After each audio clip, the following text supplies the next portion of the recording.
So this is a lecture on valuation, and here we're just going to be looking at the theory behind valuation, and this is the foundational material that you'll need for the capital budgeting portion of the course.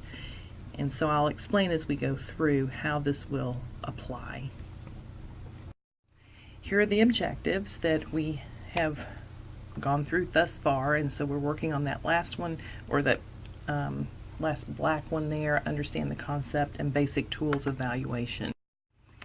So we'll start out by asking the question, what is value? And value just represents the amount that the market's willing to pay for an asset. An asset can be a piece of machinery, it can be an intangible asset, such as trying to decide what the value is to invest in a marketing campaign. And the way we determine that value is to take the present value of the cash flows we would expect to get from the asset. So like I said, whether that asset is tangible or intangible, you can determine what the value of that asset is by simply forecasting the cash flows. I'm kind of using the word simply tongue-in-cheek because that's probably the hardest thing to do, but we will tackle all that in the classes ahead. And so we forecast those cash flows and then discount them back to determine a value. So I want to talk a little bit about the theory of valuation, and you may be asking yourself, why are we going to be evaluating bonds, preferred stocks, and common stock? Because I'm never going to be valuing those securities myself, and that is true. But to understand the theory of valuation, we begin by valuing securities because we will build on these concepts and models in order to value investments for capital budgeting purposes. So we're starting with bonds, which is the simplest, progressing on to preferred stock, and then the most complicated, common stock, which actually will mimic project analysis, capital budgeting investment later on. So for those of you that have had Finance 322 or 522, much of this material might be repetitive. However, I just like to make sure that I cover it quickly because there are some people, it might be years since you've seen this, and this is covered in the book as well. But I just think it's good to go through this just as a review. So the formula you'll see here is we have the value of the bond is equal to, I've got I there, which is the, I'm trying to get a cursor over here, here we go, which is the coupon interest payment in dollars. And since that's an annuity, you're going to receive that same coupon interest payment every year until the bond matures. We're going to multiply that by the present value interest factor of an annuity, and we are discounting by the current interest rate for bonds in that same risk class, so whatever that market rate happens to be, and all this information will be given in the examples. And N is the number of years until the bond matures. And then we also have to consider the $1,000 maturity value that you receive at the end of the life of the bond. And that will be received one time, so it's discounted by the present value interest factor. Again, the rate is at the current market rate for bonds of that risk class, and N is the number of years to maturity. So let's take an example here where I've got Midwest Corporation has a bond issue that pays a coupon of 9% per year, and the bond matures in 15 years.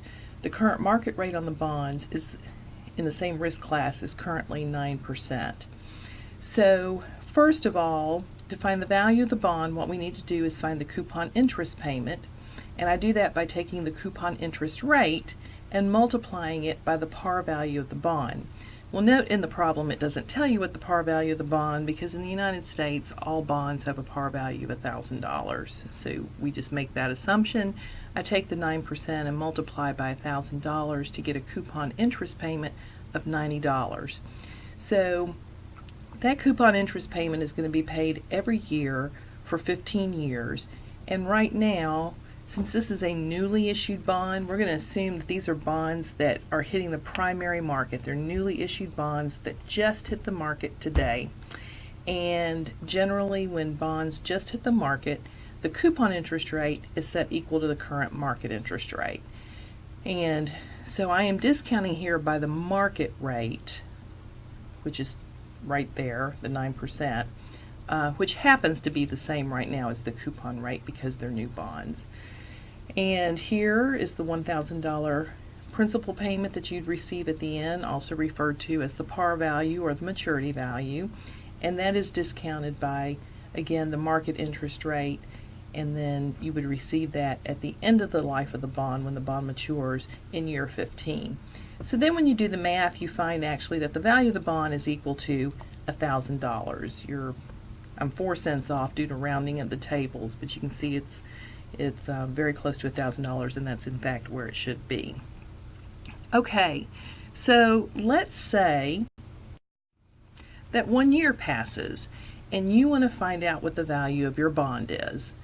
So assuming that the market interest rate remained at 9%, the only thing that changes then is now a year later we're going to have 14 years to maturity rather than 15. So let's find the value of this bond. So going through the same equation, we're finding that the coupon interest payment is still $90. It remains fixed. And now we're discounting by the present value interest factor of annuity at 9% for 14 years. And here's my par value multiplied again at by the present value interest factor at 9% for 14 years. And you'll notice again I have a value of $1,000. And the important thing to note here is that the value is dependent on the present value of the cash flows you're expecting to receive from the security, right? So that's how we're determining the value here. And so we see the value remains at $1,000. And in fact, what you would find is as long as the market interest rate remains at 9%, which is equal to the coupon interest rate, it doesn't matter how many years out we go with the bond, whether it's 13 years to maturity, 12, 11, 10, 9, the value of the bond will be equal to par value. Now let's take a different approach. Let's say we go back to that main example, okay, where we have 9% coupon bond, 9% market interest rate, brand new bonds hit the market, and now it's a year later, so we're in the second year of the bonds. So again, 14 years to maturity, but now let's just change the assumption and say rather than the market interest rate staying at 9%, let's say that it increased to 10%. So we know that the coupon payment remains at $90 because the coupon interest payment always remains fixed. The only thing that changes in this example is our discount rate is now 10% instead of 9% because we had a movement in the market interest rate. When that happens, then we're taking our same cash flows and we're finding the present value of those cash flows at 10% for 14 years.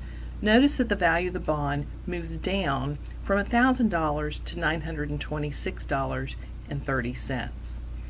Okay, so why does the value of our bond fall?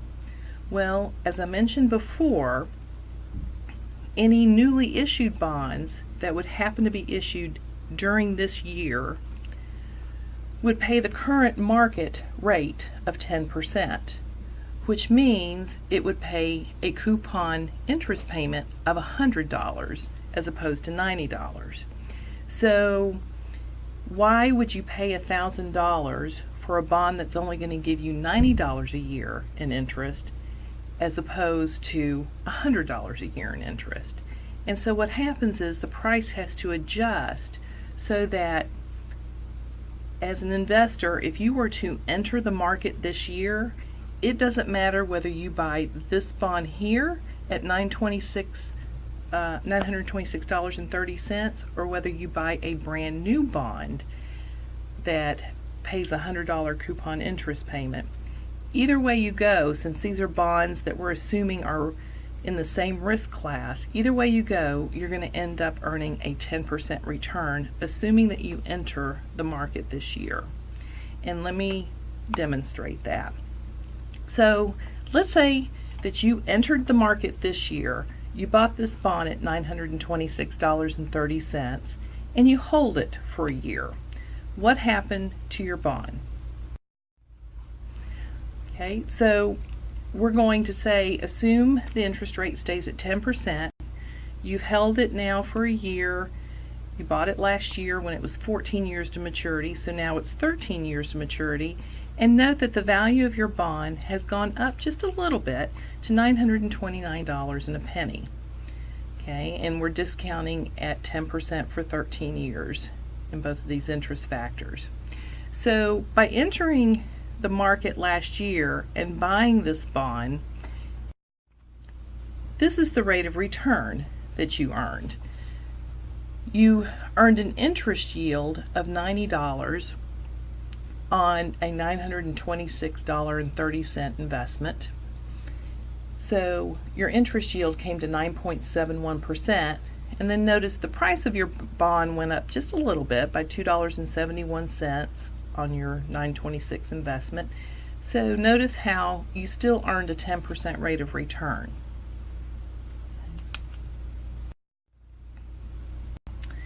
So now I want to go back to the original problem, and let's go back and look what happens if the market interest rate goes down rather than up. And you're going to see the same thing happening in reverse. So here's our bond that we started with, right? Nothing's changed. Brand new bond, just hit the market, 9% coupon, 9% market interest rate, 15 years to maturity, value of $1,000. A year later, you're holding that bond and the market interest rate fell to 8%. So now we are discounting the cash flows of that bond by 8% for 14 years to maturity, here and here. And we find that the value of the bond actually went up to $1,082.48. We call this selling at a premium. When the bond drops in value, as it did earlier, we call that selling at a discount. So if it's below $1,000, it's a discount. If it's above $1,000, it sells at a premium. Okay, again, why is this bond selling at a premium? Because as an investor, if you were to enter the market this year, it doesn't matter whether you buy this bond that pays a $90 coupon or whether you buy a brand new issued bond that pays an 8% coupon. You are going to earn an 8% rate of return because you entered the market in a year when the market interest rate was 8%. Again, I'm assuming that these bonds are of equal risk. And so what would happen if we went through the exercise and the value, you were to look at the value of this bond a year later, assuming that the market interest rate remained at 8%, you would find that in fact the value of the bond would go down very slightly, so that your total yield would be equal to 8%. And that's where I show you the numbers right here. So again, I'm just assuming it's a year later. Market interest rate stayed at 8%, and see how the value of the bond went down to $1,079.04. Here you see the yield. So your interest yield is 8.32%. We had a little bit of a capital loss, or a negative capital gains yield of 343. And so you see that we had, the investor would earn exactly 8% entering the market that year. So to kind of recap, we see in these examples that bond prices and market interest rates move opposite of one another.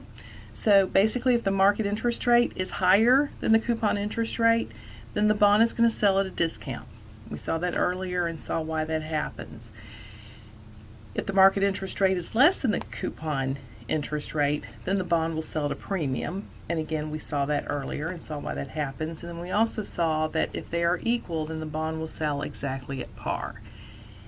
But the point I really want to emphasize here is just showing you that the value of a bond is equal to the present value of the cash flows you expect to receive from that bond. And those cash flows have to be discounted at the opportunity cost of capital, which in this example is the market interest rate for bonds of that risk class. That's really the major point of this. I start out with bond pricing because estimating the cash flows associated with the bond is very straightforward. There really isn't any risk to that. We know exactly what the cash flows are going to be associated with that bond. We know we're going to receive our coupon interest payment every year. We know we're going to get our par value at the end of the life of the bond. So, I mean, the only exception, of course, would be if the firm went bankrupt. But we have reasonable, we can reasonably assume that these are the cash flows we would receive. So this is the easiest case that we have.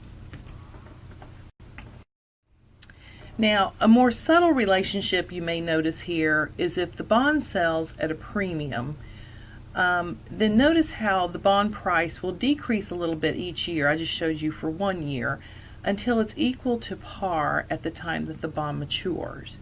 If the bond sells at a discount, then we saw in the example, then the bond price will actually increase a little bit each year until it's equal to par at the time that the bond matures. We can see that relationship here on the graph, and so we had a coupon interest rate of 9%, and as long as the market interest rate is 9%, then the value of the bond, this is the years remaining to maturity, notice that the value of the bond will remain exactly at $1,000. But if the market interest rate goes down, which we see here, that should be case of B, not D, you'll see how the bond value, assuming that the market interest rate stays at 8%, goes down a little bit each year until it reaches maturity, at which point the value of the bond will be equal to $1,000. And then you see the exact opposite when the market interest rate is greater than the coupon interest rate. You see how that bond price increases a little bit each year until it reaches maturity, at which point the value is $1,000. Next, we'll talk about preferred stock. I'll just talk about that very briefly because truthfully preferred stock just doesn't, it's just rarely used. It's a hybrid form of financing, has both characteristics of debt and equity. The par value on preferred stock can vary depending on the firm. It generally represents the selling price when the security is first issued. It is considered to be a fixed income security because once the dividend is set, it is not changed generally. There is no maturity date. However, firms tend to buy it back over time, so that's why you don't see a lot of it circulating. It is not like equity, or common stock equity, I should say. Technically it is equity, but it's not like common stock equity in that it doesn't contain any voting privileges for the board of directors. And any missed dividends, so meaning if a firm is in financial distress and cannot pay their preferred stock dividends, then they cannot pay any common stock dividends either until all the back preferred dividends or missed preferred dividends have been paid. Technically, since preferred stock does not have an expiration date, it can theoretically be out there forever, we don't have an annuity of cash flows like we do with bonds. With preferred stock, we have a perpetuity. We've got a cash flow that continues on forever. And so the way we value a perpetuity is you just take the perpetuity cash flow, which in our case will be the preferred stock dividend, and we just assume annual dividends. For simplicity's sake, all textbooks do that, because if you adjust for quarterly dividends, it makes a very small difference in the total value. So we have the annual preferred stock dividend, and then again we are discounting by our opportunity cost, which is what is the current market interest rate for preferred stock of this particular risk class. And again, it's the same theory, okay, the same application of the same theory, and that is the value of this security is dependent on the present value of the cash flows you expect to receive from the security. Okay. Preferred stock is another very easy asset to value because you can very accurately predict what you're going to get from that preferred stock because it pays a fixed dividend. So to give you a quick example, if we have preferred stock that has a par value of $100 and it pays a $7 dividend, we take that $7 dividend then and we divide it by what the current market interest rate is, which is revealed in the second part of that problem. Investors require a 9% rate of return right now on those types of preferred stock investments, and so we divide the dividend by that rate of return and we get a value then of $77.78. So what we have done in this equation is we have taken a $7 perpetuity, okay, we're assuming it never expires, never ends, and we have discounted it by 9% to get the value, the present value of the cash flows, which gives us the value of the preferred stock. Thus far, we have looked at the two very easy securities to issue.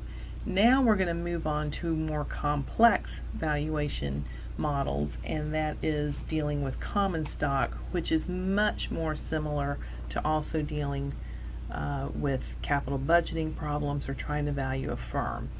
And since common stock does represent ownership of the firm, it does have an impact as to the value of the firm. So I want to talk about the relationship between common stock and firm value, because a lot of times people think common stock is the only thing that determines firm value, and that's not true. And so I would like to demonstrate that with a few examples.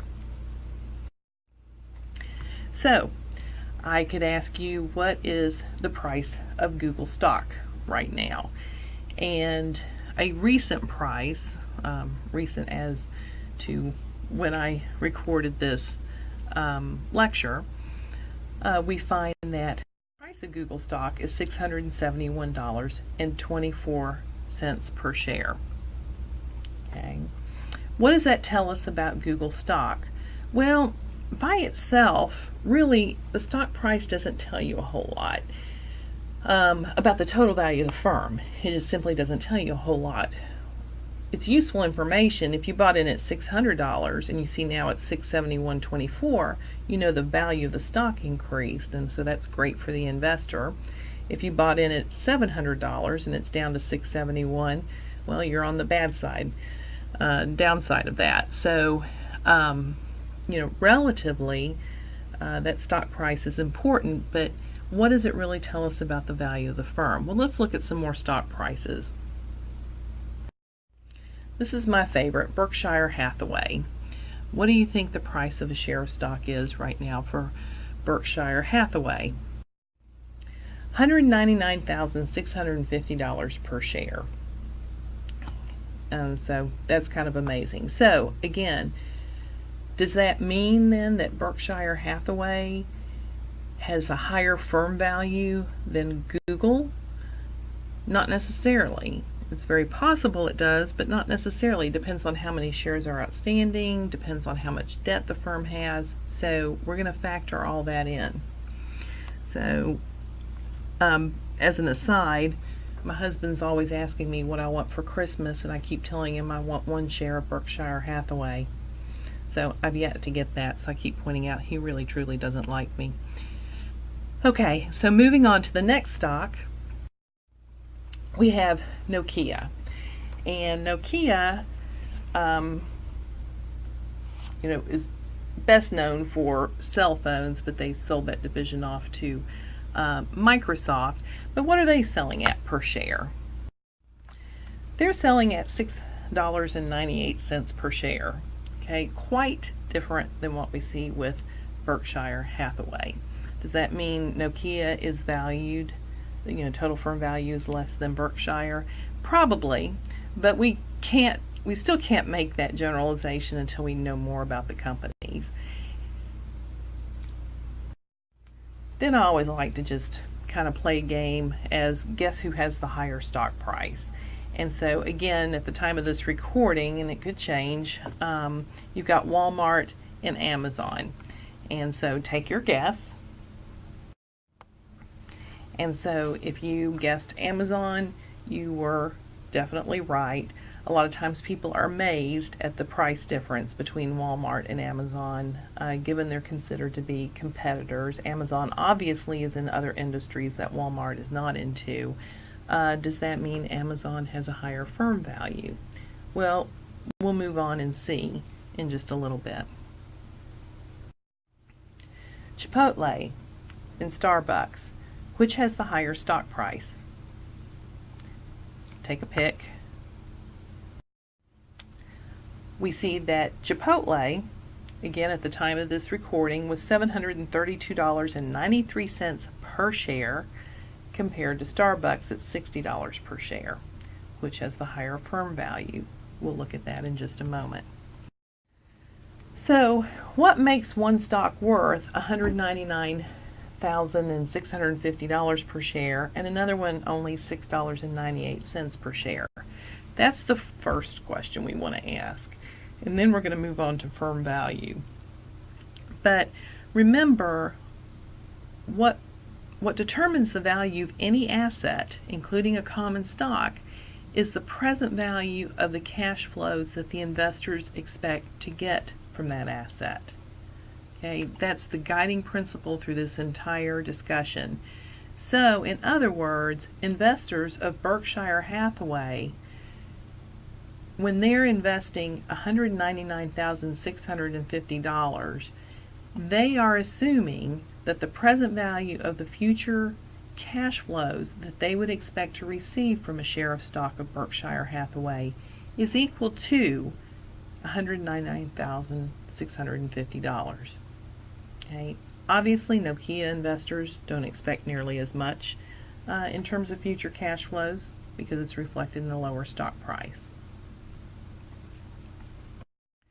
So, what exactly then determines the price of the stock? Again, I'm kind of becoming a broken record here, but stock value is based on the present value of the future cash flows expected to be derived from the stock. And those cash flows can come in two forms. They can either come as cash dividends or they can come in the form of capital gains, meaning an increasing share price over time. So we have a number of common stock valuation models. I'm going to start here with what's called the single period valuation model, and we're going to build up to the ones that are commonly used.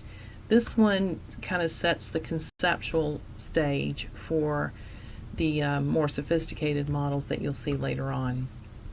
So the value today, V sub 0, the value today of a stock is equal to, now the assumption here is that we're buying the stock, we're holding it 1 year, because again we're assuming annual dividends, so we're holding the stock for 1 year, and so during that year you're going to receive the dividend of the stock, and we're going to discount it by the current market interest rate that stockholders are requiring, so that's that K sub S.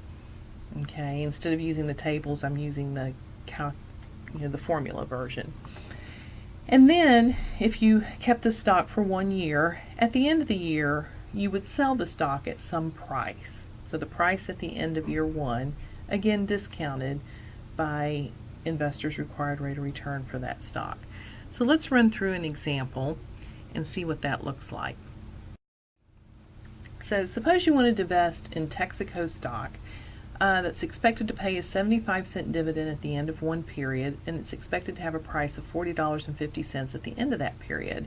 What's the value of the stock if you have a 14% required rate of return? So here I did it with the exact formula that I was showing you earlier. Down here I did it using the tables for the present value interest factor. So you could do it either way. But point being, the cash flows you would expect to receive is the 75-cent dividend, annual dividend, and the $40.50 that you are expecting to receive in the future. Now here's where we're getting into some uncertainty, right? Because you cannot predict with certainty what you're going to get a year from now on a stock. And so this is why we're getting a little bit more like similar to our capital investment analysis, because when you start predicting cash flows that you expect to get from capital investments, it's going to be a guesstimate, right? You're not going to know exactly, in most cases, you're not going to know exactly what you're going to get. So that's what we're seeing here. But at any rate, what we would do is discount those cash flows at 14% for 1 year, and that tells us that the price of the stock should be at $36.18. So if you were to purchase that stock at $36.18, let's work backwards from that formula then and see what rate of return you would have earned. Assuming that you were absolutely right in your prediction and you received your 75-cent dividend divided by your investment, and you were absolutely right and the stock price happened to be $40.50 a year from now, and so you earned a capital gain of a little less than $4 divided by your $36.18 investment, sure enough, you earned exactly your 14% required rate of return, which was the discount rate that we used when we discounted the cash flows in the previous slide. We can extend that same valuation model to include as many periods as you would like. It's called the multi-period valuation method.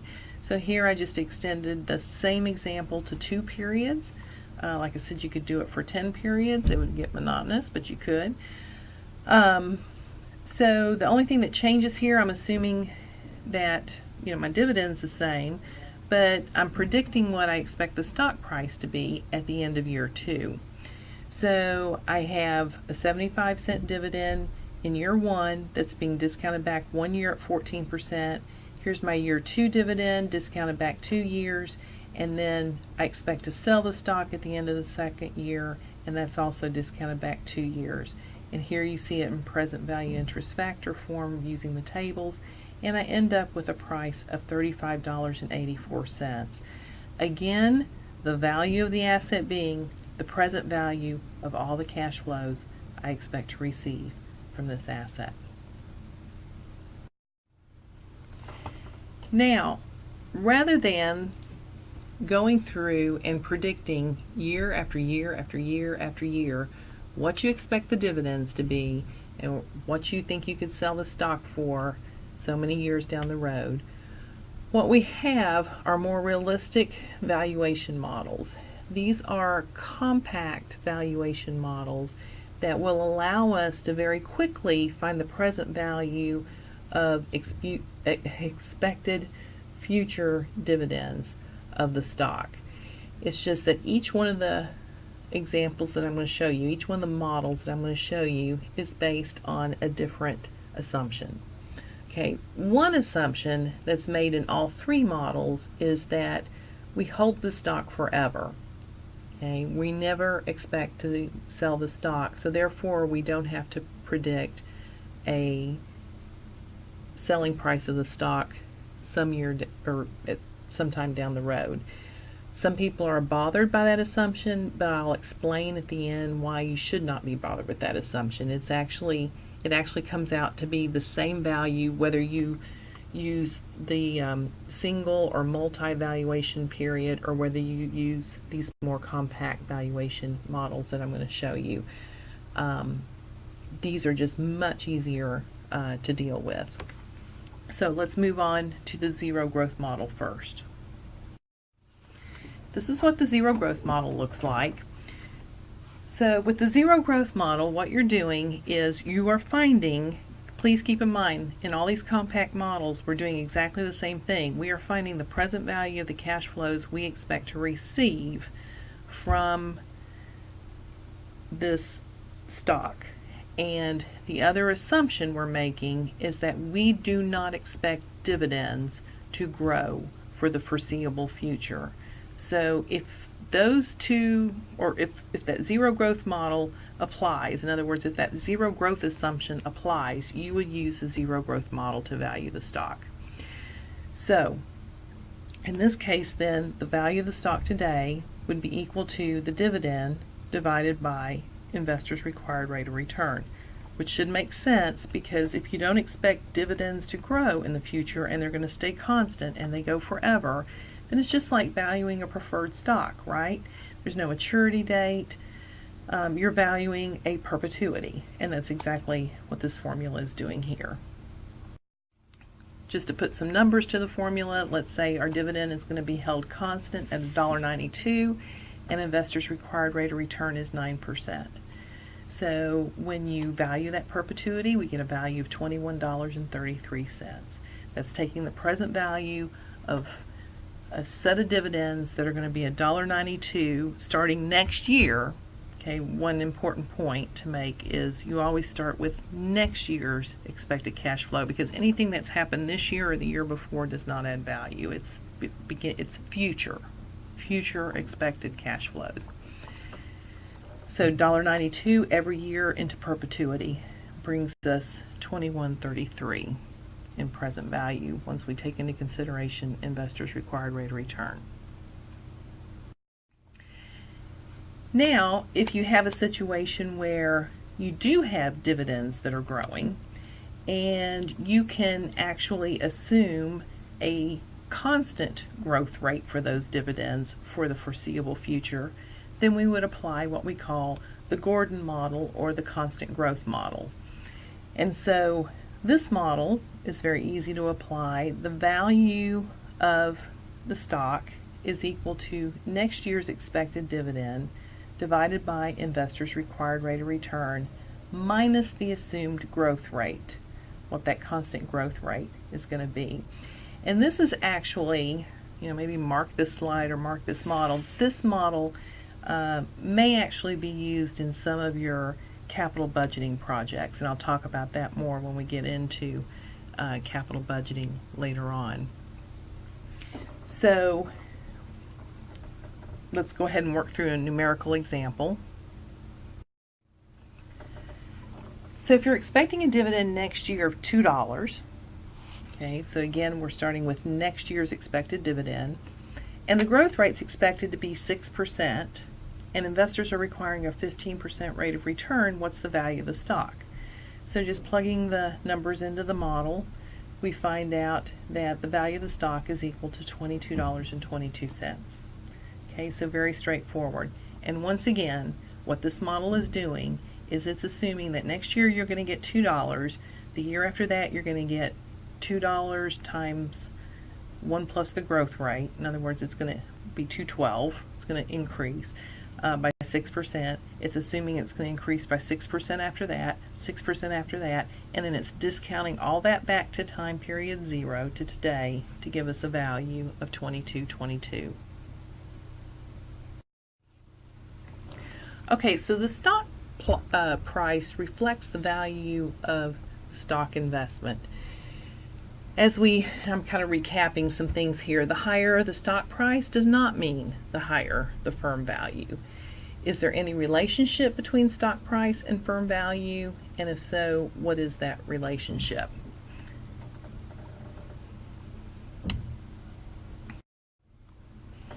So that brings us to market cap. And also, as an aside, you might notice, I gave you on a previous slide the 3 common stock valuation models that are commonly used, and the third one being the variable growth model.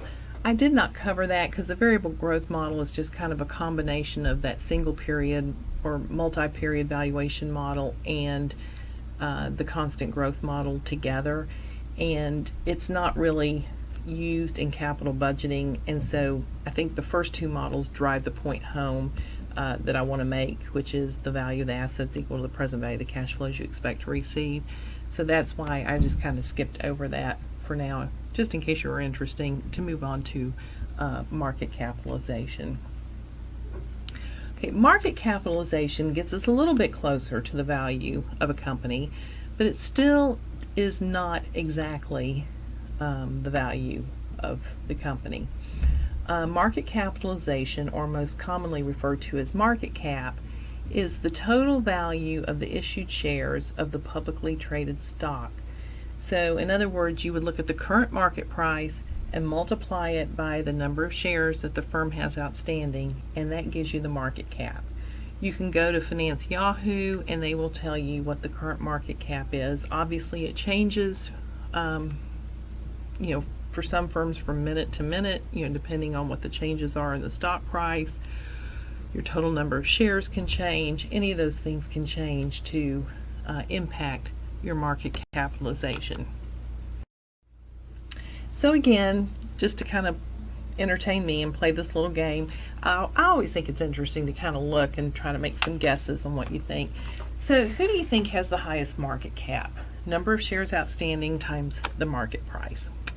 So take a quick look here and decide.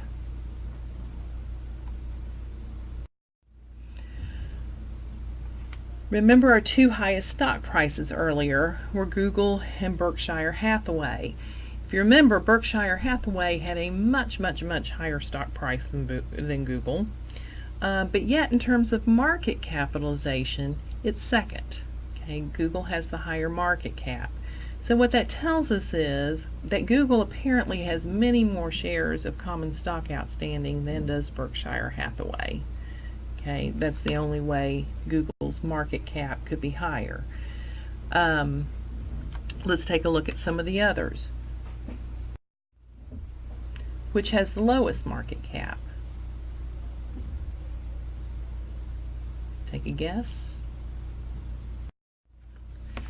Nokia would be the obvious one, I think, to guess, just because they had such a low stock price. But in fact, it's Chipotle. And does that mean Chipotle is not doing well? Not at all. Nokia is struggling. They are having some business issues. Chipotle is actually doing very well. So again, the market capitalization just reflects the total price of all the shares of stock that are out there. So Chipotle, if you remember, had a very healthy stock price. When I say healthy, very significant stock price. In fact, if I remember correctly, I think it was $732.93 a share. Nokia, was like around $6.98 per share. So, obviously Chipotle doesn't have a whole lot of shares outstanding if they have the lower market cap. Here is the market cap for all the other companies. So again, notice that even though there does tend to be, obviously some correlation between the stock price and the total market cap, it's certainly not exactly in line. If it were, we would expect Berkshire Hathaway to be first, Google to be second, we would expect Nokia to be last, and we're not seeing that. So kind of interesting in terms of results. Which brings us to what really matters, and that is enterprise value. But yet, that tends to be a figure that you don't hear a lot about. People tend to focus just on the stock price. But the enterprise value is a measure of a company's value, often used as an alternative to the straightforward market capitalization. This reflects the true value. You calculate it by taking the market capitalization, add debt, subtract the total cash and any cash equivalents. So, usually cash and cash equivalents are listed together on the balance sheet, and you come up with enterprise value. I really strongly suggest that you cut and paste this this link that I have here. And I don't know if you can do it from the YouTube video, but if you can't, you've got these slides available on Sakai, and so you could cut and paste from that. And look, it's about a 5-minute video that explains enterprise value. And once I found this little video, I don't even bother explaining it because they do such a superb job, and they do it in a entertaining way. So it's with a cartoon. So please take the 5 minutes to take a look at that. I think you'll find that that is of value. So you can kind of think about, the enterprise value as basically being the takeover price. And rather than reading the slide to you, I mean, I kind of put everything on here. You know, basically it's if you have an acquirer and they have to take on the company's debt, they would pocket the cash, and so it would be then that much less that the company would have to pay for the firm. Again, you look at this slide and you can read it. You look at this slide and that cartoon, hopefully you had a chance to watch from Investopedia, just does an excellent job of just laying this out and making it extremely understandable. So again, I'm going to refer you to that. So now let's look at enterprise values then of the companies that we've been working with so far. So which one do you think has the highest enterprise value? Okay, I went ahead and put the 3 highest up there. These are the most common guesses, and that is Google actually has the highest enterprise value, Berkshire Hathaway is second, and Amazon is third.